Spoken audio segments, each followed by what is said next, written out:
मैं 3-4 नाम महिला के दे सकते हैं जो एमपी बने हैं।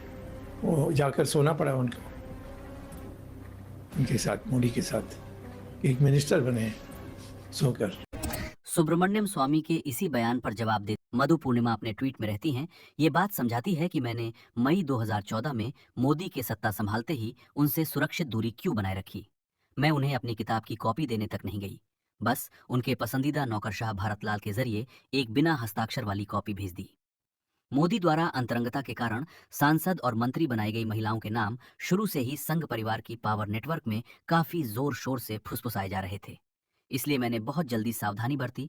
जैसे हरदीप पुरी जैसे लोगों के नाम, जिन्होंने गुजरात के मुख्यमंत्री रहते हुए मोदी को विशेष सेवाएं प्रदान की थी, वे भी हरदीप और जयशंकर को कैबिनेट में शामिल होते ही धीरे धीरे साझा किए जा रहे थे। 2014 में जब मैं अमेरिका में लेक्चर देने गई, वहां भी उनकी अय्याशी की कहानियां चल रही थीं। 12वीं पास स्मृति ईरानी को शिक्षा मंत्री बनाए जाने ने उन दूसरी स्कैंडल्स को क्रेडेंस दिया जो तब तक जनता की नजरों से छिपे हुए थे। मानसी सोनी वाला स्कैंडल तो पहले ही सुप्रीम कोर्ट पहुंच चुका था।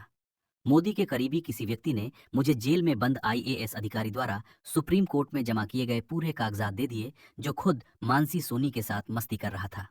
इसके अलावा गुजरात के लोग, जिनमें मोदी के कुछ करीबी भी शामिल थे, ने मुझे उनके गुजरात सीएम रहते हुए महिलाओं के साथ घिनौने किस्म की लेन देन की घिनौनी कहानियां सुनाई।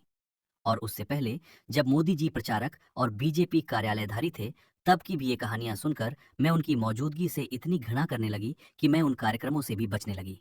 यहाँ तक कि शादी के रिसेप्शन से भी, जहां मोदी के आने की संभावना होती थी। इन भयानक माहौल से मैं इतनी ट्रॉमेटाइज्ड हो गई कि 2014 में गहरी डिप्रेशन में चली गई, जिसने मेरी सेहत पर गहरा असर डाला। पॉन पेडलर अमित मालवीय को बीजेपी का सोशल मीडिया इंचार्ज बनाए जाने ने बीजेपी के टॉप बॉसेज की प्रवृत्तियों का और सबूत दिया। अगर वे दूसरे मोर्चों पर अच्छा प्रदर्शन करते, तो शायद मैं उनकी शिकारी यौनिक आचरण को नजरअंदाज कर देती।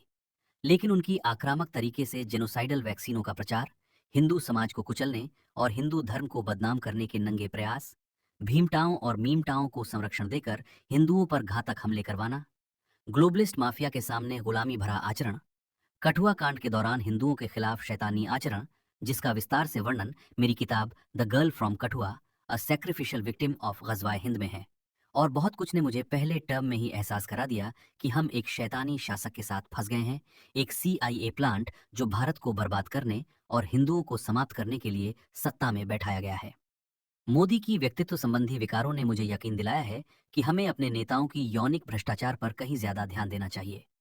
इस मोर्चे पर समझौता करने वाले लोग आसानी से भारत के दुश्मनों द्वारा ब्लैकमेल के शिकार हो जाते हैं, बजाय उन लोगों के जो सिर्फ वित्तीय रूप से भ्रष्ट हैं।